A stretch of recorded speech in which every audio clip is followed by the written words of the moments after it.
नमस्कार, न्यूज 24 देख रहे हैं आप। मैं हूं आपके साथ डॉक्टर मीना शर्मा। जातिगत जनगणना को लेकर अब भारत सरकार की तैयारियां तेज हो गई हैं। इन तैयारियों से उत्तर प्रदेश और बिहार के चुनावों पर असर पड़ना लाजमी है। लेकिन ये जातिगत जनगणना 2011 में हुई जातिगत जनगणना से किस रूप में भिन्न मानी जाए, समझी जाए या होगी, ये समझने की कोशिश करेंगे हमारे खास मेहमानों के साथ। हमारे साथ प्रमोद गोस्वामी जी वरिष्ठ पत्रकार हैं, नावेश चिक्कोर जी वरिष्ठ पत्रकार और अजीत नाहर जी राजनीतिक विश्लेषक हैं। आप सभी का बहुत बहुत स्वागत है। जिस तरह से जातिगत जनगणना पर जो नोटिफिकेशन जारी हुआ है, जाति की गिनती जो होगी उससे किसको फायदा होगा, 2011 से कितनी अलग होगी 2027 की जातिगत जनगणना। 2011 से 2027 तक तकरीबन जो समय निकला है, इस समयावधि में 15 साल से ज्यादा का ये समय हो गया। अधिसूचना के बाद कैसे चलेगा जातिगत जनगणना का कार्यक्रम। 2011 में भी जातिगत जनगणना हुई, लेकिन देश के सामने उस रूप में आ नहीं पाई। क्या इस बार आ पाएगी? 2011 से 2027 तक का ये जो समय गुजरा है, इसमें निकलने वाली जातिगत जनगणना के आंकड़े किस राजनीतिक दल को कितना फायदा पहुंचाएंगे? क्या इस गणित तक राजनीतिक दल पहुंच पाएंगे? सबसे बड़ा सवाल यही है। प्रमोद गोस्वामी जी, क्या वाकई में आज जो नोटिफिकेशन जारी हुआ है वो अपने परिणाम तक पहुंच पाएगा? सबसे बड़ा सवाल तो यही है। मीना जी, अब चूंकि उत्तर प्रदेश और बिहार, अगर आप इस जातिगत जनगणना को लेके जो एक आवाजें उठी या बिहार ने उसकी पहल की और फिर उत्तर प्रदेश में वो चर्चा का विषय बना। बेसिक बात यह है कि उत्तर प्रदेश और बिहार जो जातिगत राजनीति, ये जातिगत राजनीति है, इसके पीछे जनगणना भी अपनी जगह पर एक महत्वपूर्ण विषय है, लेकिन उससे ज्यादा इसमें जाति का पुट है। क्योंकि जो उत्तर प्रदेश और बिहार की राजनीति है वो जातिगत पिछड़े दलितों और इनके अति पिछड़ों, इन पर आधारित राजनीति है, इनकी जनसंख्या के लिहाज से। इसलिए यहाँ के नेता ज्यादा उतावलापन ज्यादा उस पर वो दिखाते रहे हैं, जनगणना के लिए दबाव बनाते रहे हैं। हालांकि ये आरक्षण को लेकर है, जहां तक मैं समझता हूं कि इसमें अभी जो 11 में हुई थी जनगणना, हालांकि उसके आंकड़े तो नहीं आए थे, आंकड़े तो नहीं दिए गए थे। फिर 21 में जो होनी थी, जो 10 वर्ष के बाद एक उसकी एक प्रक्रिया रहती है, तो वो कोविड का काल हो गया था, इसकी वजह से वो स्थगित हो गई थी। लेकिन इसमें जो अब इस बार होगी, इसमें ये भी होगा नौकरियों के लिहाज से भी कि बहुत से लोगों को नौकरियां या उनका एक स्टेटस भी बढ़ा है, आर्थिक आधार भी बढ़ा है, नौकरियों का भी आधार बढ़ा है। ये सारी चीजें इसमें जब कंपाइल होके आएंगी तब फिर एक समझ में आएगी कि जनसंख्या किसकी कितनी भारी है, कितनी किसकी हल्की है। दूसरे सवर्णों को लेके भी ये चर्चाएं हो रही हैं कि सवर्ण भी अपनी अधिक से अधिक अपने, चूंकि वो लोग लापरवाही करते हैं, उनको भी ये बात कही गई है कि वो तत्काल या उसमें सक्रियता से सारे लोगों को उसमें अपना जनगणना में भागीदारी लें और उसमें अपना नामांकन कराएं। तो ये देखते हैं कि क्या स्थिति होती है। लेकिन उत्तर प्रदेश के लिहाज से और बिहार के लिहाज से देखें तो बहुत कुछ इस पर जद्दोजहद रहेगी कि हमने सरकार पर दबाव डाला और बिहार के चुनाव होने को हैं, तो जातिगत जनगणना एक मुद्दा बिहार की चुनाव में भी होगा। और 27 में, चूंकि उत्तर प्रदेश में 27 में चुनाव भी होंगे और उत्तर प्रदेश में तभी यहाँ जनगणना शुरू भी होगी, उसकी प्रक्रिया शुरू हो जाएगी। तो उसको भुनाने की कोशिश करेंगे राजनीतिक दल जो है, वो किसी भी पल को बगैर लाभ के छोड़ना नहीं जानते हैं।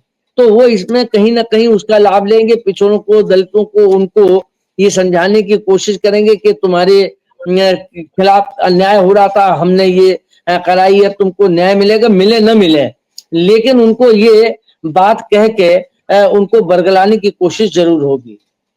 जी, 2011 से कितनी अलग होगी 2027 की जातिगत जनगणना? ये एक सवाल सबके जहन में है इस वक्त और बहुत मौजूद भी है नावेश शिको जी, इसलिए कि 2011 में तमाम कवायद, तमाम नोटिफिकेशन, गजट नोटिफिकेशन, तारीख पे तारीख सब कुछ आई, लेकिन इस देश के सामने आंकड़ा उस रूप में आ नहीं पाया। तो ये जो है 2027 का स्वरूप कैसे अलग होगा 2011 से? देखिए, कुछ मोटी मोटी बातें जाति जनगणना से जो मुझे महसूस हो रही हैं, जिस पे चर्चा होना चाहिए। पहली चीज तो ये कि देश में जनगणना का एक रूटीन प्रक्रिया है। 10 साल के बाद जनगणना होती रही है आजाद देश भारतवर्ष में, और 2021 में जनगणना होनी थी। 10 साल हो गए थे, लेकिन कोविड की वजह से वो पोस्टपोन हुई और 21 में जनगणना नहीं हो पाई। अब इधर पॉलिटिकल मांग तेज हुई कि जो जनगणना हो उसमें जाति का भी आकलन हो, जाति जनगणना को भी जोड़ा जाए। यानी जनगणना में जो 10, 20, 25 सवाल होते हैं कि आपकी उम्र कितनी है, आप मेल हो, फीमेल कितने हैं, लड़कियां कितनी हैं, बालिकाएं कितनी हैं, आप कितने शिक्षित हो, आपका घर है क्या नहीं है, आपके घर में टीवी है क्या नहीं है, बहुत सारे सवाल होते हैं। उसमें जाति का भी फॉर्मेट हो, ये यानी जाति जनगणना को उससे जोड़ने की पॉलिटिकल मांग हुई। अब देखिए, ये कोविड के बाद यानी 21 के बाद, जब 21 के बाद ये तय हो गया कि अब क्योंकि विलंब जरूर हुई है लेकिन जनगणना तो होनी है, भले ही 2 साल बाद 3 साल बाद विलंब हो, क्योंकि जाहिर सी बात है कोविड था और पोस्टपोन होना एक स्वाभाविक बात है। फिर पॉलिटिकल मुद्दा कहां से पैदा होता है? सबसे पहली बात तो ये पॉलिटिकल मुद्दा क्षेत्रीय दलों का था। 80 के दशक के बाद जब अलग अलग सूबों में जाति पर आधारित अलग अलग दल बने, उसमें खास तौर से लालू मुलायम की पार्टी यानी बिहार और उत्तर प्रदेश में इस तरह की मांग तेज हुई थी, जहां जाति जनगणना होना चाहिए, जनगणना में जाति जनगणना का भी फॉर्मेटिंग होना चाहिए। ये मांग उस समय उठी थी जब कांग्रेस की सरकारें हुआ करती थी और उस सरकार के साथ लालू और नीतीश, लालू और खासतौर से मुलायम सिंह का अपना समर्थन रहता था, दोस्ताना हक होता था। उसके बाद भी इस तरह के दल जाति की मांग करते थे, लेकिन कांग्रेस सरकार नहीं मानती थी और कांग्रेस सरकारों में जाति जनगणना नहीं हुई। खैर, वो किस्सा खत्म हो गया। उसके बाद फिर मैं उसी बात पे आ रहा हूं, 2021 के बाद जब पॉलिटिकल सिनेरियो को बदलने की कोशिश विपक्ष ने की, जब ये लगने लगा कि भारतीय जनता पार्टी इतने लगातार चुनाव जीत रही है और इतनी ताकत से कैसे जीत रही है, तो एक आम सा सवाल, एक आम सा जवाब ये आया कि भारतीय जनता पार्टी जो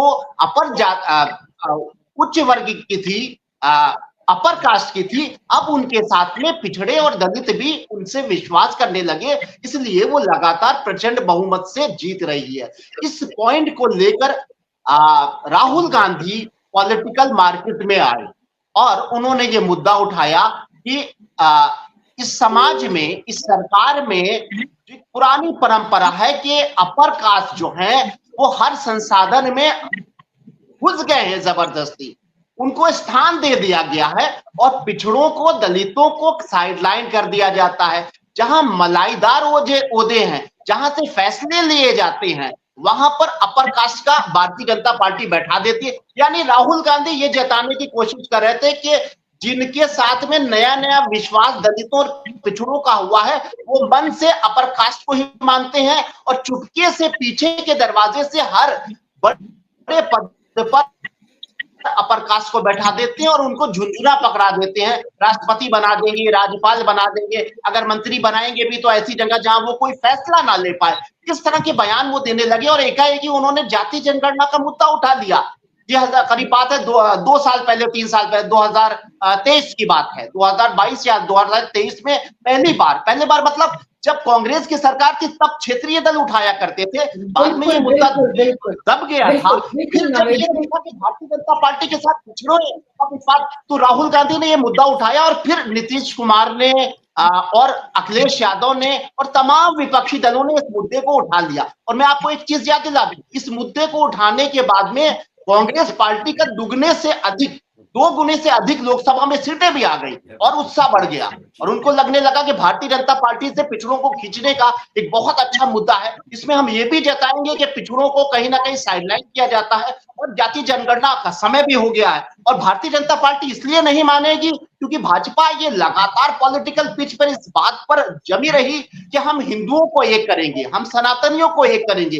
जातियों में बांटकर उनको कमजोर किया जा रहा है, उनके वोट बैंक का बिखराव किया जा रहा है, उनके साथ अन्याय किया जा रहा है, उनसे मंदिरें छीन ली गई, उनको न्याय नहीं मिल पाया, उनके साथ में कहीं ना कहीं ऐसा तुष्टीकरण की वजह से हिंदू भाइयों को वो न्याय नहीं मिल पाता। इस तरह के पॉलिटिकल उनका मुद्दा था और भारतीय जनता पार्टी लगातार कह रही थी कि हम जाति की बात नहीं करने देंगे, सब एक हैं, सब हिंदू हैं, सब सनातनी है। इस मुद्दे को भी लेकिन ऐसा लगता है नावेद जी, ऐसा लगता है कि वोटों की राजनीति में सब एक हैं, चाहे कांग्रेस चाहे बीजेपी। जिन राहुल गांधी के 3 पीढ़ियां इस देश की सत्ता में रही, 3 पीढ़ियां, और उन्होंने कभी सत्ता में रहते हुए जातिगत जनगणना नहीं कराई। विपक्ष में आया तो राजनीतिक मजबूरी समझ में आई कि सत्ता में आने के लिए, बने रहने के लिए, लोगों से कनेक्ट करने के लिए ये फॉर्मूला सबसे बढ़िया है। फॉर्मूला काम भी किया, लोकसभा में संख्या बल भी अपना बढ़ा। जब संख्या बल बढ़ा तो आपके पास ये कहने को हुआ कि देखिए, हमने ये आपसे वादा किया, वादा पूरा। कांग्रेस सत्ता में कब आएगी, कैसे आएगी और कितना वादा पूरा कर पाएगी, इससे पहले बीजेपी ने ये दांव खेल दिया। अब बीजेपी ने गजट नोटिफिकेशन जारी किया है, लेकिन ये जो जातिगत जनगणना 2011 में यूपीए की सरकार रहते हुए कराई तो गई, लेकिन देश के सामने नहीं आई। अजीत कुमार नाहर जी, क्या बीजेपी अब ये साहस दिखा पाएगी? क्या चाल रहेगी बीजेपी की इस जातिगत जनगणना को लेकर इस गजट नोटिफिकेशन के बाद? बीजेपी ने तो अपनी चाल चली दी है। इसके अंदर जो इन्होंने मुद्दा विपक्ष से छीन लिया है, निश्चित रूप से बीजेपी यहाँ पर हावी है और जो इन्होंने चाल चली उसका फायदा इनको मिलेगा। लेकिन जो दूसरे घटनाएं हो रही है देश भर में, मुझको लगता है कि अभी बराबर की पोजीशन है यूपी के चुनाव में। अभी 2027 में अभी भी तकरीबन 2 साल बाकी हैं, तो इतनी जल्दी कुछ कहना ठीक नहीं होगा। बट मुझको लगता है कि यहाँ पर अभी बराबर की टक्कर है दोनों समाजवादी पार्टी और भारतीय जनता पार्टी में यूपी चुनाव को लेकर के। लेकिन जातिगत जनगणना की जो मैं बार बार हमने कई बार इस पर डिस्कशन किया है, मुद्दा ये है कि हम किस दिशा में जा रहे हैं। मुद्दा ये नहीं कि ठीक है जातिगत जनगणना किसे फायदा होगा, बट मुद्दा ये होना चाहिए कि देश को क्या फायदा होगा इससे। तो मुझको नहीं लगता कि 80 साल के बाद भी हमने बदलाव किया, हम उसी डर्रे पर चल रहे हैं। जब ये आरक्षण जो चालू हुआ होगा उस वक्त में 5 साल 10 साल या 20 साल का प्लान करके शुरू हुआ था, बट उससे मुझको नहीं लगता है कि हमारे जो दलित भाई है, ओबीसी भाई है, उनको कुछ बहुत बड़ा फायदा हुआ है। जो भी यहाँ पर काम कर रहा है अपने हिसाब से कर रहा है, अपने मेहनत से कर रहा है, बट मुझको नहीं लगता कि योजनाओं से उसे कोई फायदा होता है एक बहुत बड़े तबके को। कुछ विशेष लोग फायदा उठा लेते हैं, ये अलग बात है। तो ये कब तक होता रहेगा? आप देखेंगे वही सत्ता में कांग्रेस इतने साल रही, तब भी वही बात रही थी। भारतीय जनता पार्टी को भी तकरीबन 11-12 साल होने आ गए, तब भी वही बात है। मतलब ये सब हो क्या रहा है? एक ही चीज हम लोग इतने सालों से करते आ रहे हैं और हम बदलाव नहीं चाह रहे। तो निश्चित रूप से जनता भी इसमें भागीदार है, नेता भी भागीदार है, हम सब यही चाहते हैं जो चल रहा है। तो मुझको ऐसा लगता है कोई बदलाव देश में चाहता नहीं है, इसी तरीके से जीना चाहता है। सामंतवादी प्रथाएं हमारे यहाँ पर, वो कुरीतियां चालू है, उसके रूप बदल जाते हैं, बट कुरीतियां अभी भी है, जातिगत भेदभाव अभी भी है। तो इतने पढ़े लिखे होने के बावजूद, इतना हमारी एजुकेशन सिस्टम डेवलप हो चुका है, उसके बावजूद भी अगर हम उन्हीं सिस्टम पर चल रहे हैं, उन्हीं डर्रों पर चल रहे हैं, तो मुझको नहीं लगता इस देश को कोई बहुत बड़ा फायदा होने वाला है।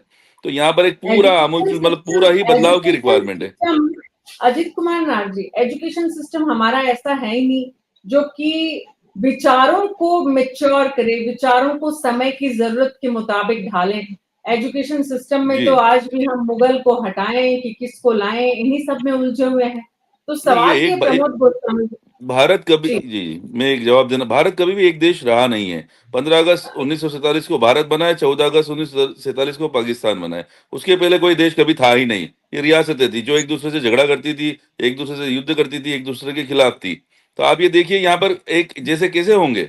आप सोचिए कि सौराष्ट्र मारवाड़ का झगड़ा है, कावेरी विवाद पहले से है, बुंदेलखंड मराठवाड़ा का लड़ाई है, कलिंगा से लेके मगध एक दूसरे की लड़ाई रही, तो वो सब एक कैसे होंगे? आपने सबको क्या हो गया, एक दिन में ही सबको एक कर दिया। क्या आप सब एक एक देश के अंतर्गत हैं, एक ही आपको सबको पालन करना होगा? कैसे करेंगे बताइए? सम्राट अशोक को कलिंगा युद्ध के 1 लाख लोगों को मारने का दोषी भी हैं वो, तो कैसे कलिंगा के लोग, उड़ीसा के लोग उनको सम्राट मानेंगे? तो प्रॉब्लम ये है ना कि आपने अचानक से एक दिन में बिना किसी जनमत संग्रह के सबको एक कर दिया, और आप कह रहे हैं कि सब एक हो जाएंगे। कैसे हो जाएंगे?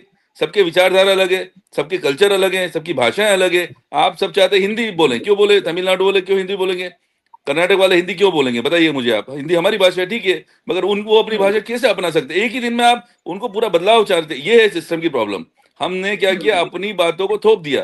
पहले मुगलों ने थोपा होगा, फिर अंग्रेजों ने थोपा, फिर हमारे नेताओं ने थोप दिया, तो बदलाव तो कहीं आया नहीं लेकिन है। आज और की वही हम अभी भी तारीख चाह रहे में हैं। जनता क्या चाह आज रही है, की इससे कोई तारीख फर्क नहीं में पड़ता किसे। अजीत कुमार नाहर जी, आज की तारीख में इतिहास 1947 से लेकर 50 तक जिस रूप में 3 साल रियासतों का विलय का जो समय चला और जिस रूप में सरदार वल्लभ भाई पटेल ने इस काम को किया, उस रूप में अगर उस मुस्तैदी से या उस सख्त फैसलों के और अडिग फैसलों के लिहाज से अगर काम होते, तो शायद कुछ समय और सरदार वल्लभ जैसे कुछ नेता और हुआ जी जी करते जी, हुए होते, तो शायद हमारे देश का स्वरूप आज ये नहीं होता। बिल्कुल सही बात है आपकी। पिछले कुछ दशकों से तो सिर्फ सियासत में राजनेता और राजनीतिक दल अपनी राजनीति चमकाने या अपनी सत्ता बचाए रखने के लिए राजनीति हो रही है। बिल्कुल। जातिगत जी बिल्कुल। जनगणना की बात आजादी के 7 दशक बाद भी आज हम कर रहे हैं, इससे बड़ा दुर्भाग्यजनक कुछ है नहीं। लेकिन जी जैसा नावेद जी ने कहा कि दरअसल हमारी जनता जो है वो इसी में उलझी रहना चाहती है। हमारा एजुकेशन सिस्टम जिस तरह का है, हम उससे बाहर निकल ही नहीं पाते। तो सामंतवाद तो हमने खुद ही खड़ा किया ना। सामंती लोगों का ग्लैमर हमें हमें बहुत ज्यादा अट्रैक्ट करता है। इस बहुत बड़ी मतलब आज भी राज परिवारों के जो विरासत संभालने वाले जो लोग हैं वो पॉलिटिकल विरासत संभाल रहे हैं, उनको हम जिताते हैं। आम आदमी उनके सामने जो खड़ा होता है वो टिक नहीं पाता है। हुकुम संस्कृति आज भी हमें बहुत अच्छी लगती है और हम उसको उसमें ढले हुए हैं। मुश्किल ये है। लेकिन प्रमोद गोस्वामी जी, इस मुश्किल स्थिति के बीच भी हकीकत ये है कि हम जातिगत जनगणना के रास्ते पर जा रहे हैं। हमारी केंद्र सरकार हमें वहां लेकर जा रही है। 2027 के चुनाव पे इसका असर कैसा देखते हैं आप? आज जिस रूप में स्थिति सामने आ रही है, 2 साल आने वाले दिनों में किस रूप में ये किस तरह से फेज वाइज जो है सरकार चले कि सरकार की मंशा जो लाभ लेने की है उस सरकार को यानी सत्तारूढ़ दल को मिले। देखिए, सरकार राजनीतिक दलों से है और सारे राजनीतिक दलों की मंशा सिर्फ एक है, होती है। या अभी तक का जो अजीत जी ने भी उस पर जो बातें कही, मैं उनकी बहुत सी बातों से सहमत हूँ कि जिस ढंग से राजनीति सिर्फ अपनी सत्ता प्राप्त करने के लिए, वो चाहे जातिगत जनगणना का मुद्दा हो, चाहे आरक्षण का मुद्दा हो, चाहे दलितों की प्रॉब्लम्स का मुद्दा हो, ओबीसी के पिछड़ेपन का मुद्दा हो, ये सारे राजनीतिक दल पिछले मतलब स्वतंत्रता के बाद से उनकी दुहाई दे के उठाते तो रहे हैं, लेकिन उस पर जनता को बेवकूफ बनाते रहे हैं। लेकिन उस पर आप मुझे बताइए कि आरक्षण 10 वर्ष के लिए हुआ था इस देश में, आज 70 वर्ष हो गए, मतलब 7 दशक और आ गए। और आरक्षण का रोना आज भी लगा रहता है कि साहब आरक्षण नहीं मिल रहा है, तो जातियां हो रही हैं, ये नहीं हो रहा है, वो नहीं हो रहा है। इसके लिए कौन जिम्मेदार है? इसके लिए आप, हम या अजीत जी या नावेद, कौन जिम्मेदार है? इसके लिए सरकार है। वो सरकार है जो दम्भ भरती रही है, दावा करती रही है उनको न्याय दिलाने के लिए, वही अन्याय करती रही हैं और वो कर रही हैं। ये जातिगत जनगणना की जो स्थिति पैदा हुई है, वो भी पूरी तरीके से उन नावेद ने एक बात बिल्कुल सही कही है, मैं इससे बिल्कुल सहमत हूं कि जनता भी उतनी ही जिम्मेदार है, वो ज्यादा जिम्मेदार है राजनेताओं से ज्यादा। क्योंकि राजनेता उनको प्रलोभन पिछले 8 दशक से देते चले आ रहे हैं, लेकिन जनता जो है वो आज भी कहीं ना कहीं, जो आपने कहा सामंतीवादी मनोवृत्ति, वो भी अपनी जगह पे बरकरार है। और दूसरे सबसे बड़ी बात यह है कि जनता ही आजकल जो है वो कबीलों में बट गई है।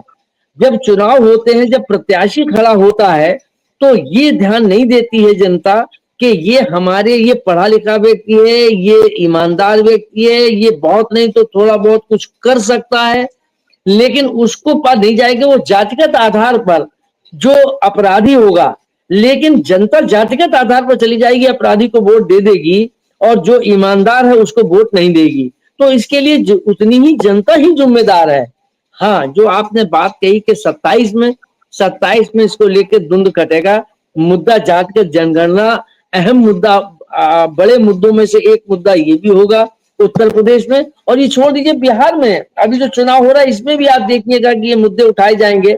ये तेजस्वी वगैरह ये सब उठाएंगे कि देखिए हमने जातिगत सरकार पर, बीजेपी पर दबाव डाला, बीजेपी नहीं चाहती थी।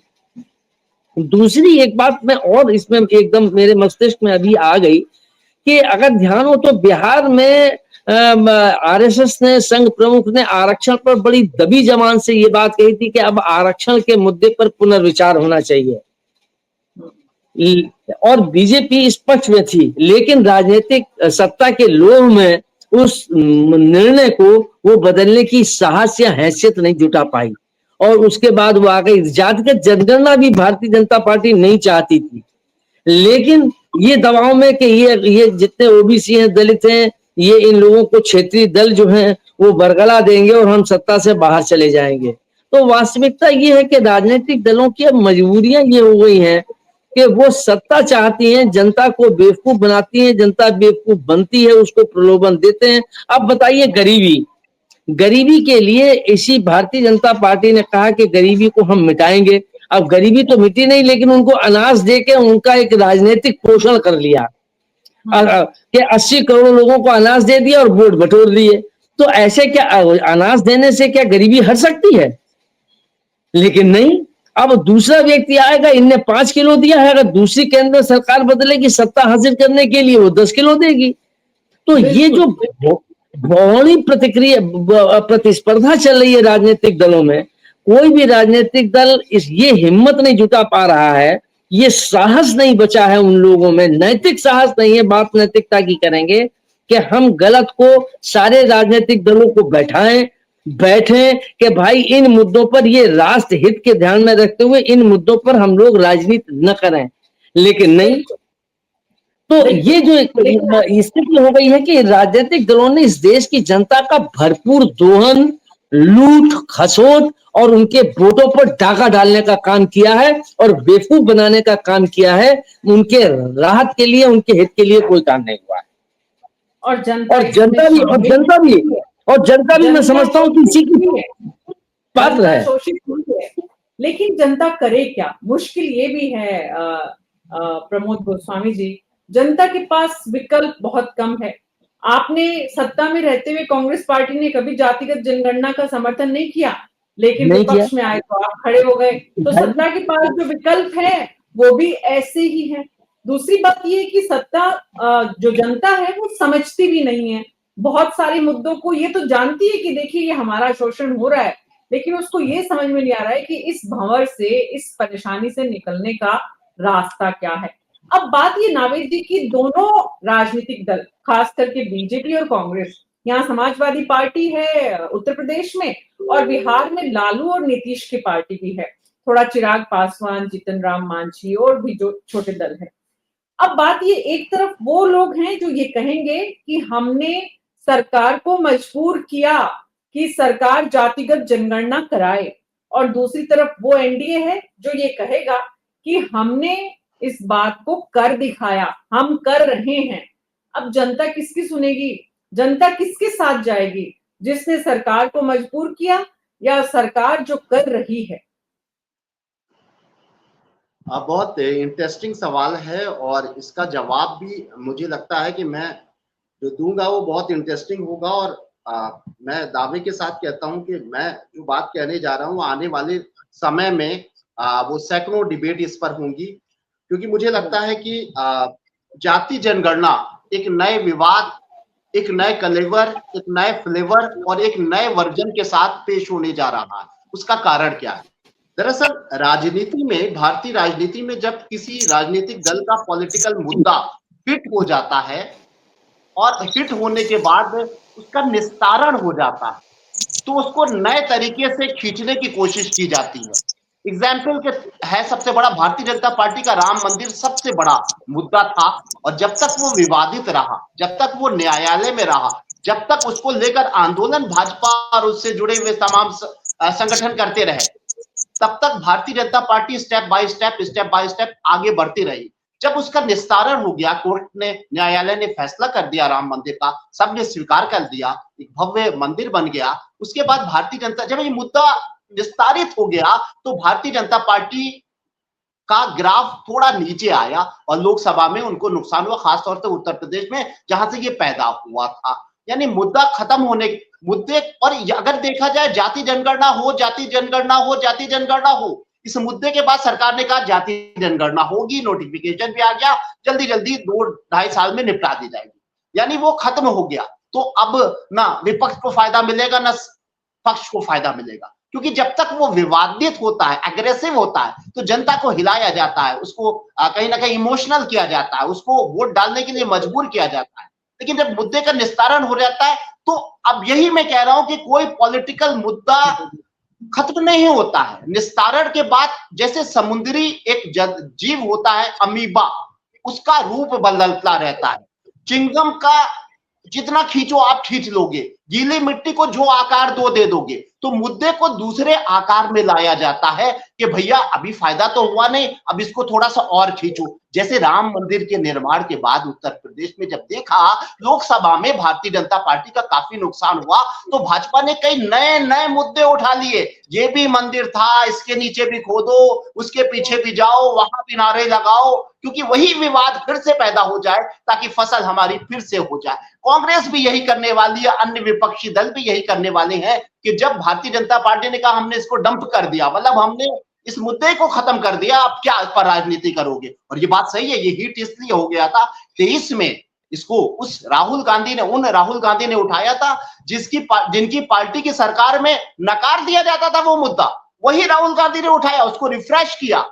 जिसको नकार चुके थे उसी का मुद्दा खुद उठा लिया। उसके बाद भी उनको साल भर में दुगनी सीटें हो गई, यानी वो हिट हो गया मुद्दा। अब वो हिट ना हो जाए, आगे ना फायदा मिले, तो भारतीय जनता पार्टी ने कहा लो थोड़ा नुकसान सही, अपर कास्ट हमसे नाराज जरूर होगा, लेकिन हम इसको लागू करा देते हैं। जल्दी जल्दी उन्होंने कहा, नोटिफिकेशन आ गया 26 में, इतने राज्यों में होगा नहीं, एक मिनट बस, आधा मिनट 10 सेकेंड, होगा नहीं, इस पर विवाद ये पैदा किया जाएगा कि कौन किस जाति का है, ये तो होगा जनगणना में, लेकिन कितनी जातियां हैं, कौन कौन सी जातियां हैं, इसकी फॉर्मेटिंग होने ही नहीं देगा विपक्ष। बवाल करेगा, विवाद पैदा करेगा, धरने देगा, और ये कहेगा जातियों को छुपाया जा रहा है। और इस पर बहसें, जैसे आज इस चैनल पर जिस विषय पर आप बात कर रही हो कि इस पर विवाद पैदा होगा, सैकड़ों डिबेट्स होंगी और पॉलिटिकल मुद्दा बनेगा कि ये फॉर्मेटिंग गलत है, ये भारतीय जनता पार्टी बेवकूफ बनाने की कोशिश कर रही है, जातियों को छुपाया जा रहा है। आप देख लीजिएगा, क्योंकि मुद्दे को मारना विपक्ष नहीं चाहता है, इसको चिंगम की तरह खींचना चाहता है, अमीबा की तरह आकार बदलना चाहता है, और गीली मिट्टी की तरह नए नए स्वरूप में इसको पैदा करना चाहता है। बहुत इंपॉर्टेंट बात है, इसीलिए तो हम चर्चा कर रहे हैं। दरअसल जनता को बेवकूफ बनाए रखने का काम जो राजनीतिक दल और सत्ता में बैठे हुए लोग करते हैं, वो आने वाले दिनों में किस किस रूप में इस मुद्दे पर, आपने कहा निस्तारण, तो निस्तारण इसका होगा नहीं। इससे अजीत नाहर जी, निस्तारण इस मुद्दे का होता दिख नहीं रहा है। ये एक के बाद एक इसमें हमेशा लोगों को उलझाए रखने वाली बातें समय दर समय सत्ता पक्ष और विपक्ष के द्वारा उस रूप में जिसका अजीत नाहर आपने नावेद जी ने जिक्र किया है कि कैसे इसमें कॉम्प्लेक्सिटीज लाई जाए, कैसे इस पर विवाद बढ़ाया जाए। बीजेपी पर तो आरोप ही लगता है कि बीजेपी नैरेटिव सेट करती है। तो अजीत जी, आने वाले दिनों में बहुत घमासान होने वाला है, नफा नुकसान तो पता नहीं। जी, मेरी आवाज आ रही है आप तक? जी जी।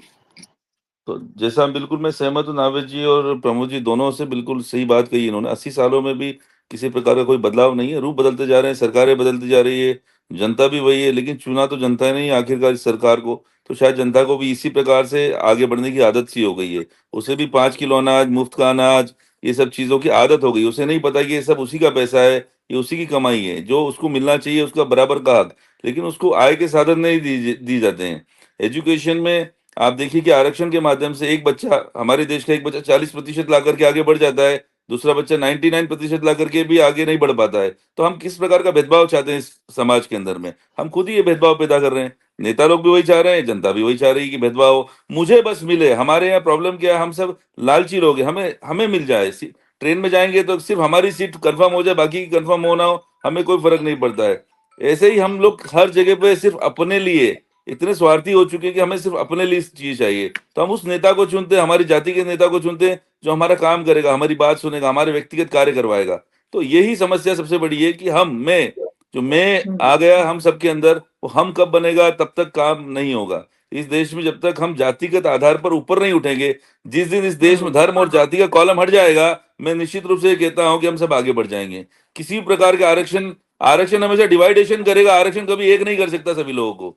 तो आरक्षण, जितने आप जातिगत आरक्षण की बात करेंगे, ये हमको डिवाइड कर रहा है, एक नहीं कर रहा है। यही सबसे बड़ी समस्या है। तो ये मूल कारण को सभी दलों को आगे आकर के हटाना चाहिए, मगर मुझको नहीं लगता वोट बैंक की राजनीति करते हुए ये सभी कार्य करेंगे। तो आगे भी मुझको लगता 10-20-25 डिवाइड साल एंड अभी और रूल, हमको अभी भुगतना डिवाइड होगा। एंड रूल सिर्फ ब्रिटिश का यस, नियम नहीं था। डिवाइड एंड रूल तो हर सत्ता में बैठे हुए बिल्कुल व्यवस्था और सत्तासीन का नियम है, और उसी नियम के चलते इस वक्त सत्ता चाहे सत्तारूढ़ दल की हो या विपक्ष की हो, विपक्ष में जो बैठे हैं वो भी तो एक तरह की दूसरी सत्ता को एंजॉय कर रहे हैं। उन्हें अपनी भौगोलिक सत्ता रेखाओं से बनाए हम रखने देश एक के नहीं लिए। होता है ना, सिर्फ जी रेखाएं बनाते हैं। जी, राजनीतिक रेखा, भौगोलिक रेखाओं से देश एक थोड़ी होता है। देश तो बिल्कुल समानताओं से एक होगा, सबको समान अवसर से एक होगा। वो सब कब मिलेंगे हमें? बिल्कुल। हम तो और असमान अवसर की व्यवस्थाएं बना रहे हैं, हम नई नई योजनाएं बना रहे हैं कि हम सब में और डिवाइडेशन, भेदभाव कैसे बढ़े। हम कहाँ एक करने की बात कर रहे हैं, हम तो तो जातिगत आधार उसके पर लिए और हमें बांटने की तैयारी कर दरअसल रहे हैं। अगले साल उसके 2 लिए साल में दरअसल देखेंगे जातिगत आधार पर कितने झगड़े होने वाले, सोचिए जरा आप। किसका कितना नंबर होगा, उतने झगड़े ज्यादा होंगे कि मुझे क्या मिलेगा और मुझे क्या मिलेगा। तो हमने तो बिल्कुल तैयारी कर ली है, अगले 2-3 सालों में क्या विध्वंस होने वाला है देश के अंदर में। तो ये बहुत ही तो गलत बात है। दरअसल दोनों दोनों दरअसल सत्ता दरअसल पक्ष और विपक्ष दोनों इसके लिए जिम्मेदार हैं, और सबसे बड़ी जिम्मेदार अजीत जनता ही है जो इन्हें चुनेगी। अजीत इन्हें तो चुनाव को अजीत बायकॉट करना चाहिए हिसाब से देखा जाए तो। दरअसल हमें ऐसे नेता, राजनीतिक दल और नेतृत्व की जरूरत नहीं है जो इन सब मुश्किलों से इस देश की जनता को निकाले। हमें उस जनता की जरूरत है जो ऐसे मुश्किलों से बिल्कुल खुद सही से बात। निकालने के लिए प्रयास करती हुई नजर आए, और ऐसे राजनीतिक दलों और नेताओं को ऐसा अवसर नहीं मिले। बहुत बहुत शुक्रिया बिल्कुल आप सबका इस चर्चा में शामिल होने के लिए। कुल मिलाकर जो तस्वीर समझ में आ रही है इस वक्त वो ये कि कोई ज्यादा फर्क नहीं होने वाला है 2011 और 2027 की जातिगत जनगणना में। फर्क अगर होगा तो वो ये कि जातिगत जनगणना का काम जब तक पूरा होगा, उससे पहले राजनीतिक दल इसका हिसाब पूरा लगाएंगे कि इससे कितना नफा अपने खाते में कर सके, चाहे वो सत्तारूढ़ दल हो और चाहे वो विपक्ष हो। न्यूज़ 24 में मेरे साथ इतना ही। नमस्कार।